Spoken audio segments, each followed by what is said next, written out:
Hello friends, welcome to my channel. Friends, अगर आपको मेरी वीडियोस अच्छी लगे तो please like, comment and share, और अगर आप न्यू आ रहे हो तो सब्सक्राइब भी कर देना। तो चलिए आज का पार्ट हम स्टार्ट करते हैं। हमने देखा था विंग चला गया था अपनी मॉम के साथ, और यानली, बेंचिंग, जॉनसन सबके साथ, मतलब सब लोगों के साथ चला गया था ऑर्फनेज। और ऑर्फनेज में जाने के बाद वहाँ पे बहुत ज़्यादा इंजॉय किया था। पर यहाँ लान वांगजी का चैन, नींद सब उड़ गया था कि आखिर में विंग उसका कॉल क्यों नहीं उठा रहा है। और विंग जब आया तब उसने अपना मोबाइल देखा और मोबाइल पे स्विच ऑफ हो गया, तो मतलब स्विच ऑफ नहीं हुआ, टूट गया। तो इस वजह से वो इतना ध्यान नहीं देता, वो इग्नोर करके खाना खा के सो जाता है, क्योंकि उसका खाना आ गया था और उसके लिए उसका स्पाइसी फूड जन्नत है, जन्नत। तो वो इग्नोर करके सो गया था। फिर हमें अब दिखाते हैं आगे, हमें डायरेक्ट मॉर्निंग का सीन दिखाया जाता है। मॉर्निंग में विंग उठता है और उठने के बाद वो अच्छे से तैयार होता है, और तैयार होने के बाद निकल जाता है अपने कॉलेज की तरफ। और जब वो कॉलेज जाता है तब देखता है वहाँ पे गेट पे लान वांगजी खड़ा होकर उसका वेट कर रहा है। ये देखने के बाद विंग तुरंत उसके पास जाता है और कहता है, वांगजी तुम मेरा वेट कर रहे हो, मुझे तो पता ही नहीं था कि तुम मेरा वेट करोगे। तब वांगजी गुस्से में उसे देख रहा था और कह रहा था, विंग मैं तुम्हें छोड़ूंगा नहीं, कल तुम कहाँ थे पता है, मैं तुम्हारे लिए कितना डर गया था। और ये कह के विंग को हग कर लेता है। तब विंग कहता, अरे वांगजी तुमको क्या हुआ, तुम इतने ज़्यादा इमोशनल क्यों हो रहे हो। तब वांगजी कहता है, विंग तुम ऐसा कैसे कर सकते हो, तुम्हें पता है मैं कितना ज़्यादा तुम्हें मिस कर रहा था, तुम्हें याद कर रहा था, तुम्हें पता है। तब विंग कहता है, अरे अरे वांगजी क्या हुआ। तब वांगजी कहता है, तुमने मेरी कॉल मैसेज का कोई आंसर क्यों नहीं दिया, फिर रात में तुम्हारा मोबाइल स्विच ऑफ हो गया, मैं इसका मतलब क्या समझूँ विंग, क्या समझूँ। तब विंग कहता, अरे वांगजी तुम शांत हो जाओ, ऐसा कुछ नहीं, एक्चुअली ना कल मेरी शीजे ने, मतलब मेरी शीजे की गलती थी, उनकी वजह से मेरा मोबाइल टूट गया। तब वांगजी कहता है, क्या। तब विंग कहता, हाँ कल रात में मेरा मोबाइल टूट गया मेरी शीजे की गलती की वजह से, और मैं दिन भर मोबाइल लेके नहीं था, मैं बाहर गया था ना, तो मैं मोबाइल ले जाना भूल गया था, इस वजह से मैंने नहीं देखा। तब वांगजी कहता है, अच्छा तो तुम कहाँ गए थे। तब वांगजी से कहता है विंग, मैं ऑर्फनेज गया था, पता है हम लोग साल भर में एक बार ऑर्फनेज जाते हैं, तो और वहाँ पे जाते हैं, बच्चों को गिफ्ट देते हैं, और जो मेरी मदर है वो कुछ डोनेशंस करती हैं, फिर उसके बाद हम चले आते हैं। तब वांगजी कहता है, ओह अच्छा ऐसी बात है। तब जो विंग था वो कहता है, हाँ यही बात है, और इस वजह से उसमें सब कुछ गड़बड़ हो गया, सब कुछ गया। तब विंग की बात सुन के वांगजी कहता है, क्या हुआ। तब जो विंग था वो कहता है, अरे देखा नहीं गड़बड़ हो गई, मेरी मोबाइल टूट गई, और मुझे अब जल्दी मोबाइल मिलने वाली भी नहीं है, क्योंकि मॉम के पास अभी पैसे नहीं है। मैंने कहा कि मुझे न्यू मोबाइल चाहिए, पर मॉम के पास पैसे नहीं है, तो इसलिए मैं नहीं ले सकता। तब वांगजी कहता है, तुम मोबाइल की टेंशन मत लो, मैं दे दूँगा। तब विंग कहता है, नहीं नहीं, मैं किसी और के पैसे की चीज़ें नहीं लेता हूँ, मैं बहुत ज़्यादा, मेरे अंदर सेल्फ रिस्पेक्ट है, मैं किसी की भी पैसों पे नहीं रहने वाला हूँ। तब वांगजी कहता, अरे विंग मैं तुम्हारा फ्रेंड हूँ, मैं दे सकता हूँ। तब विंग मना कर देता, कहता, नहीं रे बाबा मुझे नहीं चाहिए, मैं ऐसे ही खुश हूँ, मैं बिना मोबाइल के रह सकता हूँ, मैं मोबाइल का एडिक्ट नहीं हूँ। और ये कह के वो अंदर जाने लगता है। तब वांगजी कहता है, पर मैं तुमसे बातें कैसे करूँगा अगर तुम्हारे पास मोबाइल नहीं रही। तब विंग कहता है, अरे बातें करनी होगी तो उस कॉलेज है ना, तो यहाँ कर लेंगे, हमें घर पे बातें करने की क्या ज़रूरत। और वैसे भी मैं पढ़ाई पर भी ध्यान नहीं दे पा रहा हूँ, अच्छा है मोबाइल टूट गई, मैं अब पढ़ाई पर भी ध्यान दे लूँगा कुछ टाइम तक। और ये कह के विंग आगे जाने लगता। और वांगजी को गुस्सा आ रहा था, ये विंग उसके दिल की हाल क्यों नहीं समझ रहा है, ये बस अपने वाली धुन रहा है, और इधर वांगजी के दिल की हाल कौन समझेगा, कोई तो समझ लो वांगजी क्या चाहता है। पर कोई बात नहीं, कोई नहीं समझेगा, पर वांगजी अपने आप को समझा लेगा।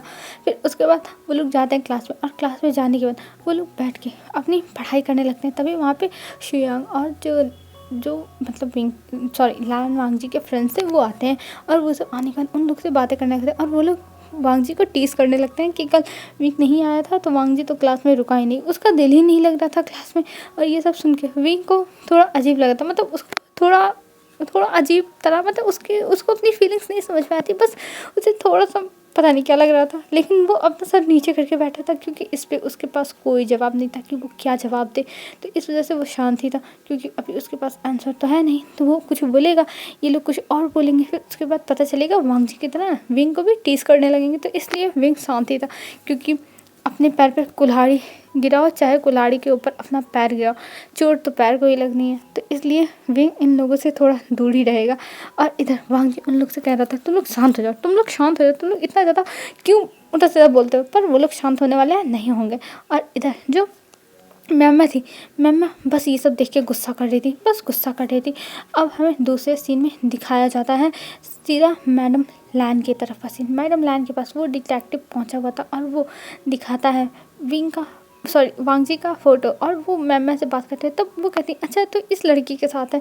तब वो डिटेक्टिव कहता है मैम कल तो मुझे यही पता चला, पर मैं 1 वीक तक उनके ऊपर और नज़र रखूँगा, फिर 1 वीक के बाद आपको बताऊँगा कि आखिर में चल क्या रहा है, क्योंकि अभी तो पहले दिन बस यही लड़की इनके साथ दिखी और ये ज़्यादा टाइम अकेले ही रहे, बस अपने मोबाइल में लगे रहे, इस वजह से। तब जो मैडम लान थी वो कहती है ठीक है तुम नज़र रखो और मुझे इसकी पल पल की खबर चाहिए, ये क्या करता है, कहाँ जाता है, क्या, सब कुछ एकदम डिटेल में। तब वो डिटेक्टिव कहता है जी मैम, और ये कह के वो लैन मेंशन से चला जाता है। और इधर मैडम लान कहती है कुछ तो गड़बड़ है, मुझे पता लगाना ही होगा आखिर में ये वांगजी के लाइफ में चल क्या रहा है। और ये कह के वो मैम की फ़ोटो देखती और कहती है अगर ये मेरे घर की बहू बनेगी और इसे बनाना चाहेगा तो मैं बना लूँगी, क्योंकि ये भी लोग बहुत ज़्यादा रिच फैमिली से हैं और वांगजी की चॉइस गलत नहीं, अच्छी ही है। और ये कह के वो स्माइल करती है, और वो पहले से भी मैमा को जानती है ना, तो इस वजह से उन्हें मैमा पहले से ही पसंद है। और इधर ये लोग एंजॉय करते हैं और ऐसे ही अब दिन बीतने लगे थे बिना मोबाइल के विंग के। और इधर लैन वांगजी का दिन चैन नींद सब उड़ गया था, क्योंकि विंग के पास मोबाइल नहीं था, उसका जब मन करे तब वो बात नहीं कर पा रहा था। और विंग उससे बस कॉलेज में ही मिलता था, तो कॉलेज में जितनी बात हो पाती थी बड़ी मुश्किल से उतना ही हो पाता था, क्योंकि विंग ज़्यादा टाइम पढ़ाई में ही लगाता था। और दिखाते हैं ऐसे ही एक दिन विंग गया था लाइब्रेरी, और लाइब्रेरी में जाने के बाद वो पढ़ाई कर रहा था, तभी वहाँ पे वांगजी आता है और वांगजी कहता है विंग तुम यहाँ पे क्यों पढ़ाई कर रहे हो, चलो। तब विंग कहता है नहीं मैं नहीं जाऊँगा और मुझे पढ़ाई करनी है, मुझे देखो ये सारी बुक्स मुझे ये सब पढ़ने पड़ेंगे, बहुत ज़्यादा लोड है मेरे ऊपर, मुझे ये सब पढ़ना है और वैसे भी एग्ज़ाम्स आ रहे हैं। तब वांगजी कहता है अरे तुम इन्हें ले लो ना। तब विंग कहता है मैं कैसे ले लूँ, मेरे पास इतने पैसे नहीं है। तब वांगजी उसके सर पर मारते हुए कहता अरे बुद्धू मैं खरीदने को नहीं कह रहा हूँ, मैं तुमसे कह रहा हूँ अरे लाइब्रेरी से तुम इसको जो कराते हैं, अरे क्या नाम था, हाँ इशू करा लो। तब विंग कहता है हाँ ये तो बात तुमने सही कही, मैं इसे इशू करा लेता हूँ, पर मुझे 1 हफ्ते के अंदर देनी पड़ेगी ना। तब मैं 1 हफ्ते के अंदर इतनी सारी बुक्स पढ़ के कैसे ख़त्म कर दूंगा। तब वांगजी कहता अरे विंग पहले हाफ ले लो जितना तुम पढ़ पाओ 1 हफ्ते में, और फिर उसके बाद जब इतना पढ़ के तुम रिटर्न करना, फिर उसके बाद फिर से इशू करा लेना जो तुम्हें पढ़नी होगी। तब विंग कहता हाँ ये तो तुमने सही बात कही, और ये कह के वो जितनी बुक्स वो पढ़ पाता 1 हफ्ते के अंदर उतनी बुक्स ले जाके इशू करा लेता है और इशू हो जाता है। तब विंग कहता है मैं फालतू में इतना परेशान हो रहा था, मैं पहले ही ये दिमाग लगा लिया होता तो ठीक रहता, पर कोई ना अब तो हो गया। तब वांगजी कहता है देखो विंग मैं बहुत ज़्यादा स्मार्ट हूँ, तुम मेरे साथ रहोगे ना तो तुम भी स्मार्ट हो जाओगे। तब विंग कहता हाँ मुझे इतना स्मार्ट होने की ज़रूरत नहीं है, मैं ऐसे ही ठीक हूँ सीधा साधा। और ये कह के वो बुक्स लेके जाने लगता है। तब वांगजी कहता अरे तुम कहाँ जा रहे हो। तब विंग कहता मैं अपने घर जा रहा हूँ, वैसे भी मुझे पढ़ाई करनी है और मैं घर पे जाके शांति से बैठ के पढ़ाई करूँगा। तब वांगजी कहता विंग तुम क्यों हमेशा पढ़ाई करते रहते हो, चलो यार मेरे साथ एंजॉय करो और चलो हम कहीं घूम के आते हैं। तब विंग कहता है नहीं मुझे कहीं नहीं जाना है, और वैसे भी मुझे अभी पढ़ाई करनी है, मेरी पढ़ाई बहुत ज़्यादा पीछे हो गई है तुम्हारे साथ मस्ती करने के चक्कर में, रात में बातें करने के चक्कर में, और मैं अपनी पढ़ाई को लेके कोई भी रिस्क नहीं ले सकता हूँ, सो मैं जा रहा हूँ, तुम्हें जो मन करे वो करो वांगजी बस मुझे पढ़ना है। और ये कह के विंग वहाँ से चला जाता। और ये देख के वांगजी कहता विंग मैं तुम्हें छोड़ूंगा नहीं, तुम ऐसा क्यों करते रहते हो। पर विंग वहाँ था ही नहीं सुनने वाला कि वांगजी क्या बोल रहा है, वो तो चला गया था अपना काम करने के लिए। और फिर हमें दिखाते हैं अब विंग घर पे आया था, और घर पे आने के बाद वो पढ़ाई कर रहा था और सोचा था उसे क्या करना चाहिए, मतलब उसे अब वांगजी के साथ रहना अच्छा लगता है, वांगजी उसके साथ कैसे बातें करता है, वो पढ़ते पढ़ते वांगजी के ही ख्याल में ही खो गया था। और इधर तभी वंचिंग आती और वंचिंग कहती विंग पर विंग कोई जवाब ही नहीं देता। तब वो जोर से हिलाते हुए कहती विंग तुम क्या कर रहे हो। तब विंग कहता शीजे आप मुझे डरा क्यों नहीं, आप क्या कर रहे हो। तब वो कहती है तुम पढ़ाई कर रहे हो कि किसी यादों में खोए हुए कि किसी सोच में हो। तब विंग कहता है कुछ नहीं मुझे इग्नोर करो, और ये कह के वो अपना काम करने लगता है। तब जो वंचिंग थी वो कहती है कि तुम्हें इग्नोर करूँ, पर क्यों इग्नोर करूँ। तब विंग कहता है पता नहीं बस मेरी हरकतों को इग्नोर करो। और ये कह के वो अपना काम करने लगता है और जो वेंचिंग थी वो बस उसे घूर घूर के देख रही थी। ये इसका हमेशा का है, जब ये कुछ मतलब कुछ इसके दिमाग में उल्टा सीधा चलता है और ये उल्टा सीधा काम करता है, तो ये कहता है मेरी हरकतों को और मुझे इग्नोर करो। और ये सोचते ही वेंचिंग कहती है हाँ इसका कुछ नहीं हो सकता, और वहाँ से उठ के चली जाती। और हमें इधर लैन मैंशन में दिखाते हैं वो डिटेक्टिव फिर आ चुका था और वो सारी फ़ोटोज़ मैडम लैन के सामने रख देता। और मैडम लैन जब ये सब देखती है तब वो हैरान, और कहती है क्या इस लड़की इस ओमेगा के साथ मेरा बेटा घूम रहा है। तब वो डिटेक्टिव कहता है जी मैम, बस आप जो आपके बेटे हैं लैन वांगजी, वो बस एक दिन उस लड़की के साथ थे जिसका नाम मैमा है, और ये हमेशा इसी लड़के के पीछे पीछे घूमा करते हैं, इसका नाम विंग है। तब जो मैडम लैन थी वो कहती हैं ये किस फैमिली से बिलोंग करता है, ये रिच फैमिली से है कि नहीं, क्योंकि इसके बारे में मुझे कुछ पता नहीं, और अगर रिच फैमिली से होता तो मुझे ज़रूर पता होता। तब वो डिटेक्टिव कहता है जी मैम ये रिच फैमिली से नहीं, ये बस एक ऑर्डिनरी फैमिली से आते हैं। तब जो मैडम लैन थी कहती ऑर्डिनरी फैमिली, हाँ ठीक है। तब वो कहता है मैम आप जैसी फैमिली सोच रही हो वैसी फैमिली नहीं है इनकी, ये बहुत ज़्यादा ही ऑर्डिनरी नहीं हो सकते हैं। तब मैडम लैन कहती तुम्हारी बात करने का तरीका क्या है, तुम्हें जो बोलना है वो साफ साफ बोलो, मैं तुम्हें ऐसे घुमा फिरा के बातें करने की पैसे नहीं दिए हैं इतने सारे, तुम बस सीधा सीधा मुझे बताओ। तब वो कहता है कि ये लड़का रेड लाइट एरिया में रहता है और इसकी माँ मिस सू है। हाँ बचपन में इसकी दूसरी मदर थी जो एक्सीडेंट में मर गई थी, पर इसका जन्म उसी एरिया में हुआ था और ये बचपन से वहीं रहता है।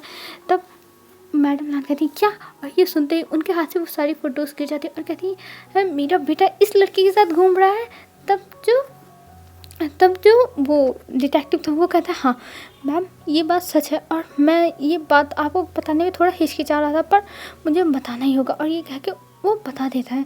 तब जो मैडम लैन थी वो कहती हैं ओ माय गॉड ये तो मुझे पता ही नहीं था, ये कैसे मुझे समझ में आया। तब वो डिटेक्टिव कहता है पर मैम ये सच है, आपको अगर मेरी बातों पर विश्वास नहीं तो आप खुद पता कर सकती हैं, मैं और कुछ नहीं कहूँगा। और एक है कि वो सर नीचे करके खड़ जाता है। तब जो मैडम लाती है वो कहती है हाँ ठीक है तुम जाओ, मैं आगे का काम संभाल लूँगी, और ये कह के उस डिटेक्टिव को वहाँ से भगा देती और वो डिटेक्टिव भी चुपचाप वहाँ से चला जाता है।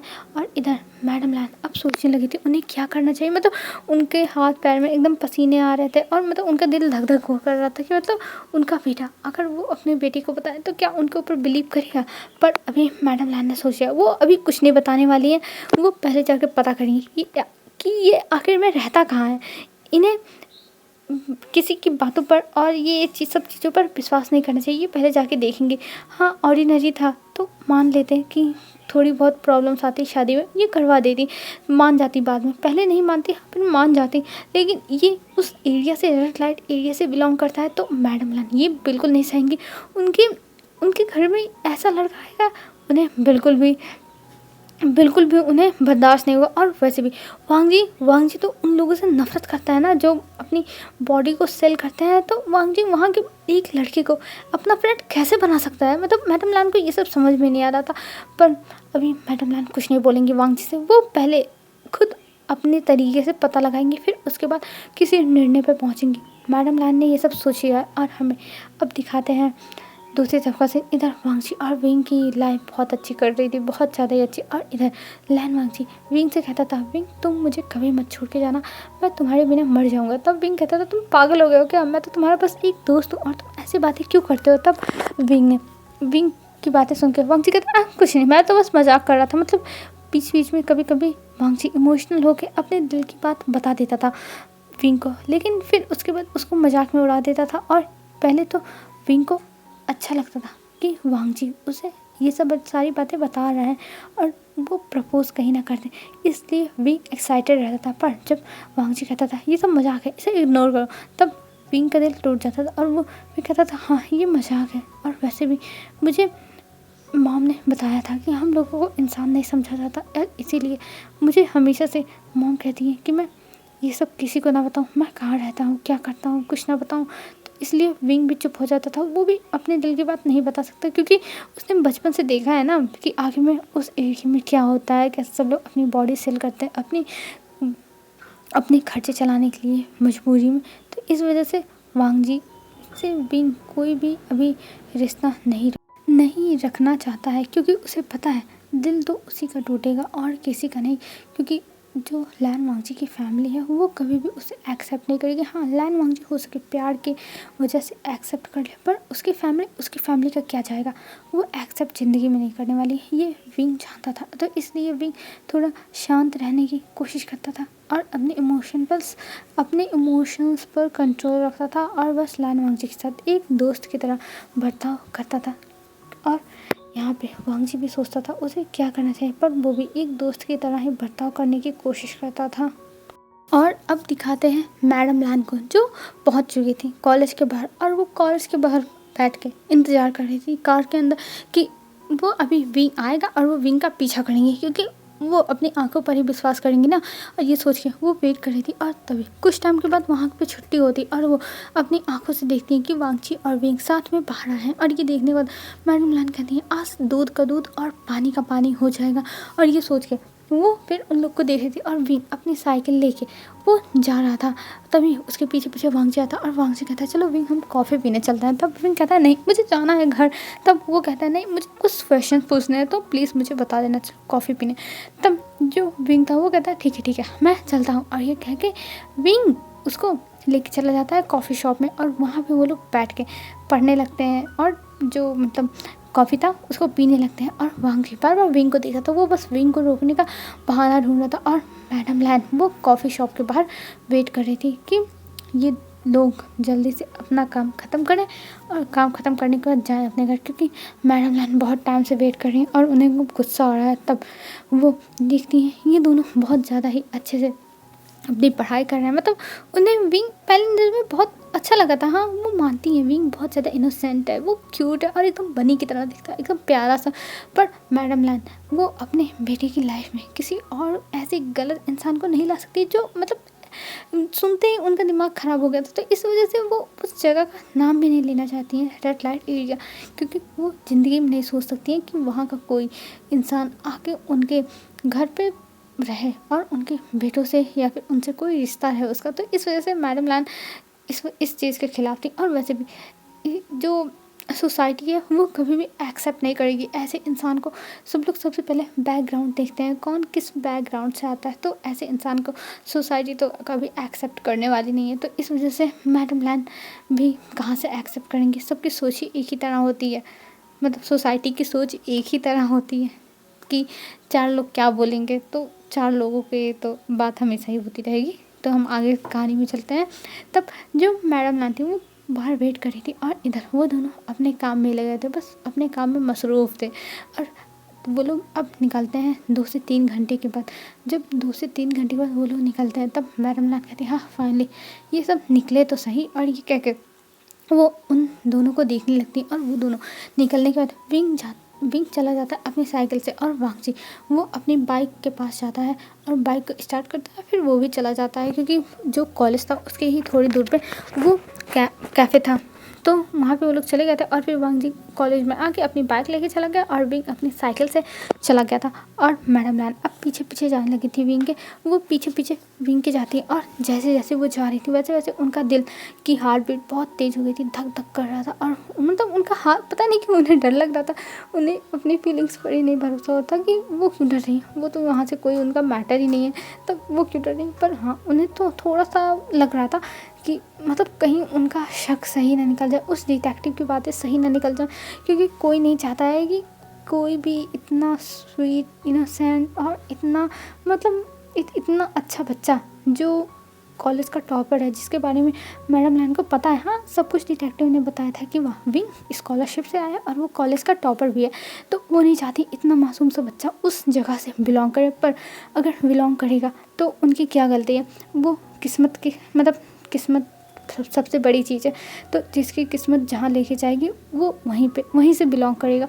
तो इस वजह से मैडम लान थोड़ा अपसेट थी, तो वो पीछे पीछे जा रही थी विंग के। और विंग को जब वो जाते हुए उस एरिया में देखती हैं जो वहाँ पे बड़ा सा बोर्ड लगा था रेड लाइट एरिया, उस गेट के अंदर जाते हुए देखती हैं, तब उनकी ज़मीन के नीचे से पैर खिसक जाते हैं और वो मतलब कुछ सोच ही नहीं पाती ये क्या हो गया, मतलब वो अब क्या करें। और उनके हाथ जो कार की स्टीयरिंग व्हील मतलब स्टीयरिंग थी उस पे एकदम ज़्यादा ही पकड़ टाइट हो जाती और वो सोचती है ये क्या हो गया, ओ माय गॉड। मतलब उन्होंने सोचा नहीं था और ये सब देखने के बाद उनका दिमाग एकदम ख़राब हो जाता है। वो फिर वहाँ से चली जाती हैं ये सब देखने के बाद। और फिर वो जाती हैं एक शांत जगह पे जहाँ पे शांति थी, एक पार्क था और वहाँ पे जाके वो बैठ जाती और वहाँ पे बैठने के बाद कुछ सोचने लगती हैं। और मैडम लान कहती हैं अब मतलब मैं क्या करूँ, और ये लड़का इस जगह से बिलोंग करता है, अब ये वांगजी की लाइफ में कभी नहीं आ सकता। और ये सोच के मैडम लान फिर खड़ी होती और कहती है मुझे ये सारी बातें वांगजी को बतानी होगी, वांगजी को पता नहीं होगा, अगर वांगजी को पता होता ना तो वो ऐसा कुछ नहीं करता। और ये कह के मैडम लान अब जाने लगती हैं अपने घर और कहती हैं मैं सब कुछ वांगजी को बता दूंगी, सब कुछ बता दूंगी। और ये कहते हुए वो जब जाने लगती हैं तभी वो फिर रुक जाती है और कहती है नहीं, पहले मुझे अपने आप को शांत करना होगा, पहले मैं अपने आप को शांत करूँगी फिर वांगजी को कुछ बताऊँगी। और वो जाके फिर से पार्क में बैठ जाती और वो कुछ सोचने लगती कि उन्हें क्या करना चाहिए, उन्हें क्या करना चाहिए। और ये सोचते हुए वो बचपन की बातें सोचने लगती हैं कि हाँ, पहले भी वांगजी की लाइफ में एक लड़का आया था जो उसी रेड लाइट एरिया से बिलोंग करता था। अब हमें फ्लैशबैक दिखाया जाता है जब वांगजी छोटा था, तब उसके कोई भी फ्रेंड्स नहीं थे, कोई भी नहीं। और वांगजी जाके एक पार्क में अकेला हमेशा बैठा रहता, गुमसुम सा, उसको कोई दोस्त ही नहीं थे और ना वो दोस्त बनाने में कभी भी इंटरेस्टेड हुआ।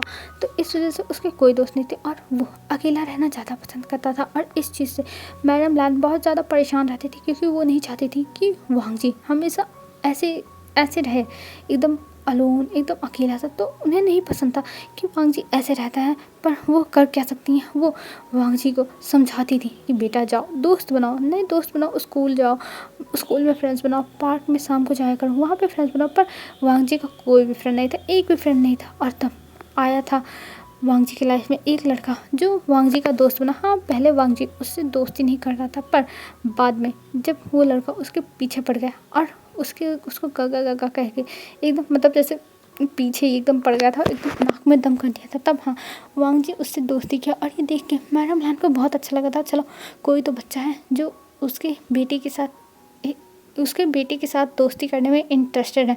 तो इस वजह से मैडम लान भी खुश हो गई थी और उन दोनों की दोस्ती बहुत अच्छी हो गई थी। और वो लोग रोज़ मिलते थे उस पार्क में। और उस समय वो दोनों ज़्यादा बड़े नहीं थे, वो लोग 3-4 साल के थे, तो इसलिए उन लोग को भी अच्छा लगता था ये बच्चे एक साथ रहते थे और एक साथ खेलते थे। मतलब अब वांगजी का रूटीन बन गया था कि वो बचपन में जब भी उसे कुछ भी बुरा लगता था वो उस पार्क में जाता था, और जब वो बच्चा आता था छोटा सा तब उसके साथ खेलता था, उसके साथ रहता था। और वो कभी कभी तो घर पे आना भूल जाता था, रात हो जाती थी कि उसे घर जाना है, और उसके मॉम डैड को जैसे मिसेस लान और मिस्टर लान को भेजना पड़ता था लान शिशान, क्योंकि जाके अपने ब्रदर को देखो आखिर में वो कहाँ रह गया, हमें उसकी टेंशन हो रही है। वो रोज़ रोज़ पार्क चला जाता। और अब मैडम लान बस इसी बात से परेशान रहती थी कि जो वांगजी है वो बार बार चला जाता है पार्क में, और पार्क में जाने के बाद वो उस लड़की के साथ बस खेलता रहता है और अपनी पढ़ाई में भी ध्यान नहीं देता। इस बात से मैडम लान थोड़ा परेशान थी, पर उन्हें अच्छा लगता था कि उनका बेटा जाता है और वहाँ पे अच्छे से खेलता है और अपनी लाइफ को बहुत अच्छे से स्पेंड कर रहा है। मतलब जैसा वो चाहती थी वैसा ही वांगजी बन चुका था। और अब वांगजी स्माइल भी करने लगा था। अब तो वांगजी उस लड़के के लिए अपने पास से कुछ खाना भी लेके चला जाता था और वो ले जाके खिला देता था। मतलब जो खाने वांगजी को दिए जाते थे वो खाने वो विंग के साथ शेयर करके खाता था। और हाँ, वो छोटा सा लड़का विंग था जिसके साथ वो खेलता था। पर एक दिन मैडम लान ने देखा उस लड़के को उस रेड लाइट एरिया से मतलब आते हुए, तब वो थोड़ा शॉक हुई। पर वो फिर गई विंग के पास और विंग से पूछा, विंग आखिर में बेटा तुम यहाँ क्या कर रहे हो, और ये कह के वो उससे बातें करने लगी थी। तब विंग ने कहा था कि वो यहाँ रहता है, वो ये जगह उसके घर है, और ये सब उसने बता दिया था। और इसके बाद मैडम लान ने एक बहुत बड़ा फैसला लिया था, क्योंकि ये बात मिस्टर लान को भी पता चल गई थी और मिस्टर लान कभी नहीं चाहते थे कि उनका बेटा किसी ऐसे लड़के से अरे गहरे लड़के से दोस्ती करे। तो उन्होंने एक फ़ैसला सुना दिया था कि आपसे विंग वांगजी एक दूसरे से नहीं मिलने चाहिए। और विंग वांगजी उसी के एक दिन बाद से अलग हो गए थे। वांगजी अब बहुत कोशिश करता था कि उसे जाने दो उस जगह, उसे खेलने जाना उस लड़के के साथ, पर इन लोगों ने नहीं जाने दिया। और मैडम लैन ने वांग जी को कसम दी कि वांग जी अब वहाँ कभी नहीं जाएगा, उस पार्क में कभी नहीं जाएगा, उस लड़के से कभी नहीं मिलेगा। अगर वो गया तो वो अपने मॉम डैड का मरा हुआ मुँह देखेगा। और ये कह के उसे इमोशनली ब्लैकमेल कर दिया था। और वो एक छोटा सा बच्चा था तो इसलिए वो मान गया और फिर वो जाना बंद कर दिया था। और इसी वजह से धीरे धीरे उसकी यादें धुंधली हो गई। पर उसके पास हाँ एक टेडी बियर है बनी वाला, जो उसे बचपन में उसके दोस्त ने दिया था और जिसको वो देख के बहुत ज़्यादा खुश हो जाता है। मतलब हाँ उसे पता है उसका एक बचपन का दोस्त था जिसके साथ वो खेलता था और उसने उसे बनी दिया था, पर उसका फेस नहीं याद है तो वांग जी उसे पहचान नहीं सकता है। और इधर विंग विंग भी उस अपने बचपन के दोस्त को मिस करता है, क्योंकि हाँ उसे पता है उसका एक दोस्त था जो उसके साथ रहता था, उसके साथ खेलता था, पर एक दिन वो अचानक से आना बंद कर दिया था। लेकिन उसने अपना एक चैन मतलब एक नेकलेस था वो दे दिया था। और विंग अभी भी वो नेकलेस अपने पास एकदम अच्छे से संभाल के रखा हुआ है, क्योंकि वो उसके बेस्ट फ्रेंड की याद है जो उसका पहला फ्रेंड था और हाँ लास्ट भी हो सकता था। पर यहाँ आने के बाद कॉलेज में, स्कूल में तो उसका कोई फ्रेंड बना नहीं, पर यहाँ कॉलेज में आने के बाद उसका फ्रेंड वांग जी बना। और जब उसका बचपन का फ्रेंड उससे दूर हुआ था तब विंग बहुत रोया था। तब जो मिस सू थी वो उन्होंने समझाया था कि विंग अब से इस बारे में किसी से मदद आना कि तुम कहाँ से बिलोंग करते हो, और अगर तुम बता दिए तो ऐसे ही तुम्हारे दोस्त लोग तुम्हें छोड़ देंगे। और इस वजह से विंग ने कभी दोस्ती ही नहीं की। उसने कहा जब दोस्त लोग ऐसे होते हैं एकदम मक्कार जो छोड़ देते हैं अपने दोस्त की हालत पर, तो उसे ऐसे लोगों से दोस्ती नहीं करनी। अरे दोस्ती करनी हो तो इंसान से करो, ना कि उसके रहन सहन से। और इंसान से दोस्ती पता चलती है, ना कि उसके पैसों से या फिर वो उस गरीब है इस चीज़ से, मिडिल क्लास है इस चीज़ से। तो इसलिए विंग तो अब दोस्ती बनाना छोड़ दिया, क्योंकि वो ना गरीब था ना अमीर था, वो तो नॉर्मल था। पर उसकी किस्मत ही नहीं अच्छी थी जो वो उस जगह से बिलोंग करता था। पर भी उन लोगों को कभी नहीं अपने परिवार से अलग मानता था, ना उन लोग को कभी गलत ठहराता था कि इनकी गलती है, मैं इनके साथ क्यों रहता हूँ, क्योंकि वो उसकी फैमिली थी। उस समय अगर वो लोग नहीं संभाले होते विंग को तो विंग आज पता चलता सड़क पे भीख मांगता। तो इसलिए विंग की ये लाइफ अच्छी ही है और इसलिए विंग कभी भी किसी भी चीज़ पे रिग्रेट नहीं करता। हाँ उसका दोस्त छोड़ के गया था, उसे तकलीफ़ हुई थी, लेकिन वो उसने कभी दोस्ती पर रिग्रेट नहीं किया कि उसने गलत इंसान से दोस्ती की। पर हाँ वो अभी भी वेट करता है, हो सके उसके दोस्त का माइंड चेंज हो और वो आ जाए। और यही सब मैडम लैन सोच रही थी कि मतलब उस समय क्या हुआ था उन दोनों को अलग करने के बाद। वांग जी की भी तबीयत ख़राब हो गई थी, वांग जी दिन रात रोता था, पर मैडम लैन ने बड़े मुश्किल से वांग जी को संभाल लिया था उस टाइम पर। अब तो वांग जी बड़ा हो गया है और वांग जी को अब वो लोग संभाल भी नहीं सकते हैं। अगर वांग जी जिद पे अड़ गया कि वो विंग के साथ रहेगा तब वो क्या करेंगी। बड़ी मुश्किल से बचपन में तो अलग कर दिया था, पर अब वो अलग नहीं कर पाएंगे। मैडम लैन बस यही सोच रही थी और उन्हें कुछ ना कुछ तो अब करना ही होगा इन दोनों को अलग करने के लिए। पर वो क्या करें, उन्हें खुद नहीं पता कि वो क्या करें इन दोनों को अलग करने के लिए। और मैडम लैन बस यही सब सोच रही थी। तभी कुछ टाइम के बाद वो वहाँ से उठती है और उठने के बाद वो जाने लगती है। और तभी वो उस पार्क के बाहर विंग को देखती हैं, क्योंकि विंग यहाँ पर रोज़ आता है और विंग उस पार्क के बाहर छोटे बच्चों के साथ खेल रहा था। मतलब खेल नहीं रहा था, उनके साथ थोड़ी मस्ती कर रहा था और उन लोग को कैंडीज दे रहा था। और इसलिए वहाँ के जो बच्चे थे वो गगा गगा करके विंग के गले लग रहे थे। और ये देख के मैडम लैन के चेहरे पर हंसी आ जाती है कि ये बच्चा कितना ज़्यादा मासूम है, लेकिन इस बच्चे की मासूमियत पर नहीं जाना है। ये जहाँ से बिलोंग करता है वो कभी नहीं मैडम लैन भूल सकती है। तो इस वजह से वो फिर अपने कार में बैठती है वहाँ से निकलने के बाद और वहाँ से सीधा निकल जाती है घर के लिए। और घर पे जब पहुँचती हैं तब वो वांग जी को चिल्ला चिल्ला के बुलाने लगती हैं। तब वांग जी वहाँ था नहीं, एक मेड आके बताती है कि वांग जी सर थे पर वो चले गए। ये सुनने के बाद मैडम लैन तुरंत वांग जी के पास कॉल करती है और वांग जी को तुरंत घर आने के लिए कहती है। और वांग जी अभी आया था अपने फ्रेंड्स के पास, मतलब जो उसके कॉलेज फ्रेंड्स हैं उनके पास, विंग के पास नहीं गया था। तब वांग जी कहता है मॉम मैं अपने फ्रेंड्स के साथ हूँ, मैं इतनी जल्दी कैसे आ जाऊँ, मैं बाद में आऊँगा। तो कहती है नहीं वांग जी मुझे तुमसे बहुत इंपॉर्टेंट बात करनी है, बहुत ज़्यादा इंपॉर्टेंट बात, तुम घर पर आओ। और ये कह के वो वांग जी को बिना देरी किए बुला लेती। तब वांग जी अपने फ्रेंड्स से कहता हाँ फ्रेंड्स मुझे जाना होगा क्योंकि मेरी मॉम ने मुझे बुलाया और तुम लोग को पता है मैं सबकी बातें टाल सकता हूँ पर मॉम की बात नहीं टाल सकता हूँ। मॉम के लिए कुछ इम्पोर्टेंट होगा तभी वो इतनी इमरजेंसी में मुझे बुला रहे हैं, तो मुझे जाना होगा। और ये कह के वांग जी वहाँ से जाने लगता है। तब उसके फ्रेंड्स कहते हैं, अरे वांगजी रुको, थोड़ा सेलिब्रेट करो, फिर उसके बाद जाना, तुम इतनी जल्दी जा रहे हो। तब वांगजी कहता है, हाँ मुझे जाना ही पड़ेगा क्योंकि मेरी मॉम ने बुलाया, और तुम्हें पता है ना कि मैं अपनी मॉम की बातें टाल नहीं सकता हूँ। और ये कह के वांगजी वहाँ से निकल जाता है। और वांगजी अब घर पहुंचता है, और घर पे जब पहुंचता है तब घर का माहौल बहुत ज़्यादा शांत था, जैसे लग रहा था तूफान के आने से पहले की शांति है। और ये देख के वांगजी थोड़ा बाहर ही ठहर जाता है, क्योंकि उसे लग रहा था कि उसकी मॉम कुछ तो मतलब होने वाला है, पर उसे नहीं पता कि उसने क्या गड़बड़ की है। वांगजी पहले बाहर खड़ा होकर सोचने लगता है कि आखिर में उसने क्या गड़बड़ की है जो उसके मॉम ऐसे बुलाई हैं और यहाँ पे इतनी ज़्यादा शांति है और सारे मेट्स उसे ही देख रहे हैं। क्योंकि जब वांगजी के ऊपर उसकी मॉम गुस्सा होती है तो ऐसे ही घर का रिएक्शन रहता है, तो इस वजह से वो सोचने लगा था, पर उसे नहीं समझ में आया कि उसने क्या किया है। फिर वो सोचता है कि हाँ छोड़ जाने दो, मैं अंदर ही जाके संभाल लूँगा मॉम को, वैसे भी मॉम को हैंडल करना मेरे लिए बस बाएं हाथ का खेल है। और ये कह के वो अंदर जाता है, और अंदर जाने के बाद वो अपनी मॉम को चिल्ला चिल्ला के बुलाने लगता है, मॉम आप कहाँ हो, मॉम आप कहाँ हो। तब थोड़ी देर के बाद मैडम लान बाहर आती हैं, और मैडम लान जब बाहर आती हैं तब वो वांगजी को देखती और कहती है, वांगजी तुम आ गए। तो वांगजी कहते हैं, यस मॉम आप लो और मैं ना आऊँ, ये हो सकता है कभी। और ये कह के वो जाता है और बैठ जाता है। तब मैडम लान कहती है, वांगजी मुझे तुमसे बहुत इंपॉर्टेंट बात करनी है। तब वांगजी कहता है, क्या मॉम बात करनी है आप बताओ तो।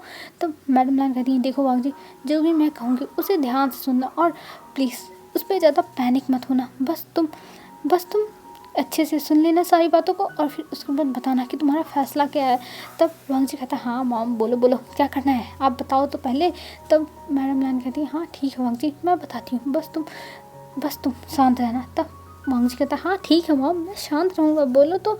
और वैसे भी आप बहुत ज़्यादा ही सस्पेंस क्रिएट कर रही हो, तो मुझे इतना सस्पेंस झेलने की आदत नहीं है, तो मुझे बता दो सीधा सीधा। तब मैडम लान कहती है, ठीक है वांगजी मैं तुम्हें बताती हूँ। और ये कह के मैडम लान लंबी सी ब्रेथ लेती है, और ब्रेथ लेने के बाद वो फिर उसके बाद कहती है, ठीक है मैं शुरू करती हूँ। और कहती हैं, वांगजी तुम विंग से अब दोस्ती नहीं रख सकते हो। और ये सुनने के बाद वांगजी कहता है, क्या मॉम आपने क्या बोला। तब मैडम लान फिर से बोलती हैं, हाँ वांगजी मैंने जो बोला वो सही है, तुम विंग से दोस्ती नहीं कर सकते हो, विंग तुम्हारी दोस्ती के लायक नहीं है। तब जो वांगजी था वो कहता है, आपके कहने का मतलब क्या है और आप विंग को कैसे जानते हो, मैंने तो विंग के बारे में आपको कुछ नहीं बताया। तब जो मैडम लान थी वो कहती, हाँ तुमने कुछ नहीं बताया, पर मैं तुम्हें बताना चाहती हूँ कि विंग से दोस्ती मत करो, और वैसे भी अगर तुम्हारी दोस्ती हो गई है तो दोस्ती तोड़ दो, बस मैं यही इतना कहना चाहती हूँ। तब वांगजी कहता है, वेट मॉम आपके कहने का मतलब क्या है, मैं आपके कहने का मतलब नहीं समझ रहा हूँ। तब मैडम लान फिर से कहती हैं, बस मेरे ये कहने का मतलब है कि विंग को छोड़ दो वांगजी, और विंग के साथ दोस्ती मत रखो, उसके साथ सारे रिश्ते नाते ख़त्म कर दो। तब वांगजी खड़ा हो जाता है और कहता है, मॉम आप ये क्या कर रही हो, मैं विंग को पसंद करता हूँ, मैं उससे प्यार करता हूँ, मैं उसे कैसे छोड़ सकता हूँ। तब जो मैडम लान थी वो कहती, अभी तुमने उसको प्रपोज नहीं, तुम लोग एक फ्रेंड की तरह रह रहे हो आई थिंक, क्योंकि ऐसा मुझे पता चला है, और वैसे भी फ्रेंड की तरह रह रहे हो तो दोस्ती तोड़ दो, बस काम खत्म, और मैं इसके आगे कुछ नहीं बोलना चाहती हूँ। तब वांगजी कहता है, नहीं मॉम मैं नहीं तोड़ूंगा, मैं नहीं करूँगा कुछ भी, और इसके पीछे कोई तो रीज़न होगा, आप मुझे तो बताओ कि आखिर में क्या हुआ है। तब जो मैडम लान थी वो कहती है, नहीं तुम बस दोस्ती को तोड़ दो और मैं कुछ नहीं चाहती हूँ। तब वांगजी कहते हैं, नहीं मॉम जब तक आप कारण नहीं बताओगे कि आखिर में ये सब आप क्यों कर रही हो, तब तक मैं आपकी बात नहीं मानने वाला हूँ, ये मेरा फाइनल डिसीजन है। और ये कह के वांगजी वहाँ से जाने लगता है। तब मैडम लान कहती है, ठीक है रुको, तुम चाहते हो ना कि मैं कारण बताऊँ, मैं तो उस बच्चे के भलाई के लिए ही और तुम्हारी भलाई के लिए ही ये सब नहीं बताना चाहती थी, पर अगर उसे छोड़ने के लिए तुम्हें मुझे सच्चाई बतानी पड़ेगी तो ठीक है, मैं तुम्हें वो सच्चाई बताने के लिए तैयार हूँ। और ये कह के मैडम लान कुछ फ़ोटोज़ निकालती और वो फ़ोटो वांगजी के मतलब वहीं वांगजी जहाँ पे खड़ा था पीछे अपना फेस करके उस तरफ टेबल पर पटक देती हैं सारे, मतलब ज़ोर से रख देती हैं सारे जो वो फ़ोटोज़ थे और डिटेल्स थे वो रख देती हैं, और कहती हैं इसको पहले ध्यान से देखो, फिर उसके बाद मुझसे बातें करना, पहले तुम इसको देख लो। तब वो वांगजी कहता है, ठीक है मुझे दिखाओ क्या है आखिर में ये। और ये कह के वो फिर से मुड़ता है और सोफे पर बैठ जाता है, और बैठ के वो सारी चीज़ें देखने लगता है, पढ़ने लगता है कि आखिर में क्या है। और ये सब देखने के बाद शौक, तब मैडम लान कहती है, देखा मैंने सही कहा था कि ये लड़का हमारे घर के लायक नहीं, और तुम इसके साथ फ्यूचर में कभी भी साथ नहीं हो सकते। ये कहाँ से बिलोंग करता है, देखो ये रेड लाइट एरिया से बिलोंग करता है जहाँ पे लोग अपनी बॉडी सेल करते हैं। तब वांग जी कहता मॉम बस करिए, आप विंग के बारे में ऐसे नहीं बोल सकती। और वैसे भी क्या विंग ने खुद आके बोला कि वो वहाँ से बिलोंग करता है, आप उसके बारे में ऐसे कैसे बोल सकती हो, मैं ये बर्दाश्त नहीं करूँगा। तब मैडम लान कहती क्या तुम्हें अभी तक विंग ने कुछ नहीं बताया, तुम उसके घर क्या कभी नहीं गए हो, तुम तो अपने फ्रेंड्स के इधर घर वांग जी तुम तो ज़रूर चाहते हो, तो आज क्या हुआ इस बार नहीं गए। तब वांग जी कहता मॉम, तब मैडम लान कहती चिल्लाओ मत वांग जी, मुझे भी चिल्लाना आता है पर मैं अपने सारे वसूल जानती हूँ और मैं तुम्हें प्यार से अभी समझा रही हूँ, तो समझने की कोशिश करो, और अगर तुम नहीं समझे तो ये तुम्हारी बहुत बड़ी बेवकूफ़ी होगी। तो वांग जी कहता पर मॉम ऐसा कैसे हो सकता है, ऐसा नहीं हो सकता है। तब मैडम लान कह रही है देखो वांग जी मैंने तुम्हारे सामने सारी चीज़ें रख दी है, तो तुम ये देखो और जानो क्या है क्या नहीं है, मुझे इससे कोई मतलब नहीं है। मैं बल्कि खुश थी कि तुम्हारी लाइफ में कोई है, पर मुझे इस इंसान के बारे में ये सब पता चला है, तो मैं ये सब नहीं करने दे सकती तुमको। जो इंसान अपनी बॉडी सेल करता है उससे मैं तुम्हारी शादी नहीं करा सकती वांग जी, नहीं करा सकती। तुम मेरी बात समझ क्यों नहीं रहे हो। तब वांग जी कहता है पर मॉम आप ये बार बार क्यों बोल रही हो, बॉडी सेल मुझे ये बिल्कुल पसंद नहीं आ रहा है। तब जो मैडम लान थी वो कहती है वांग जी मैं बस सच्चाई बोल रही हूँ, जो सच्चाई है, और तुम सच्चाई को ऐसे खारिज नहीं कर सकते हो। मैंने जो भी बोला है वो मैंने प्रॉपर पता लगवाया है, तब मैंने बोला है वांग जी मेरी बातों को समझो। तब वांग जी कहता है बस मॉम बस, मैं और नहीं सुन सकता मॉम, मुझे बहुत ज़्यादा तकलीफ़ हो रही है।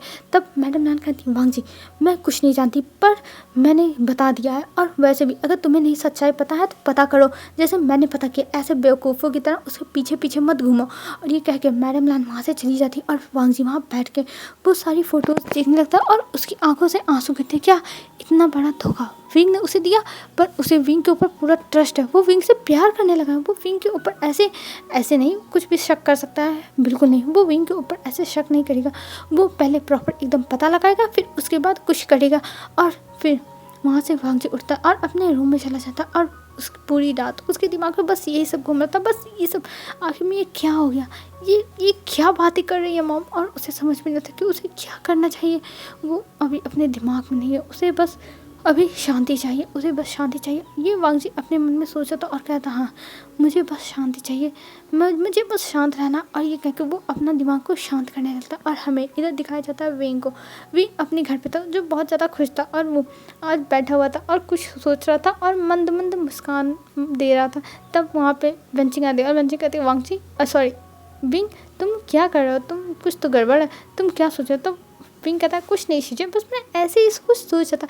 तब वेंचिंग कहती अरे विंग मुझे बता सकते हो, बोलो बोलो। तब विंग कहता है पता नहीं शीजे पर मैं आपसे एक बात बोलूँ। तब जो वेंचिंग थी वो कहती है हाँ बोलो बोलो, और वो बहुत एक्साइटेड होकर सुनने लगती है। तब विंग कहता है शीजे आप बहुत ज़्यादा एक्साइटेड नहीं हो रही हो। तब जो वेंचिंग थी वो कहती अरे विंग तुम बताओ आखिर में माजरा क्या है, मैं बाद में देख लूँगी, मुझे एक्साइटेड होना चाहिए था कि नहीं। और ये कह के वो विंग को देखने लगती। तब विंग कहता हाँ ठीक है मैं बताता हूँ। और ये कह के वो कहता है एक्चुअली शीशे मुझे कोई पसंद है, पर मुझे नहीं पता कि मैं उसे प्यार करता हूँ कि नहीं। हाँ बस पसंद है, ये मैं जानता हूँ कि मैं लाइक करने लगा हूँ। तब जो वेंचिंग थी वो बहुत ज़्यादा एक्साइटेड होती और वो कहती है क्या सच में तुम किसी को लाइक करने लगे। वाह विंग तुमने ये पहले क्यों नहीं बताया, तुम किसी को लाइक करने लगे। ओ माई गॉड विंग तुम किसी को लाइक करने लगे हो। तब विंग कहता है शीजे बहुत ज़्यादा हो रहा है आपका, आप शांत हो जाओ, मैं किसी को पसंद करने लगा हूँ, बस आपको बता रहा हूँ, किसी को बताना मत। तब वेंचिंग कहती है तुम टेंशन मत लो, तुम्हारे सीक्रेट्स मेरे साथ एकदम सुरक्षित रहेगा।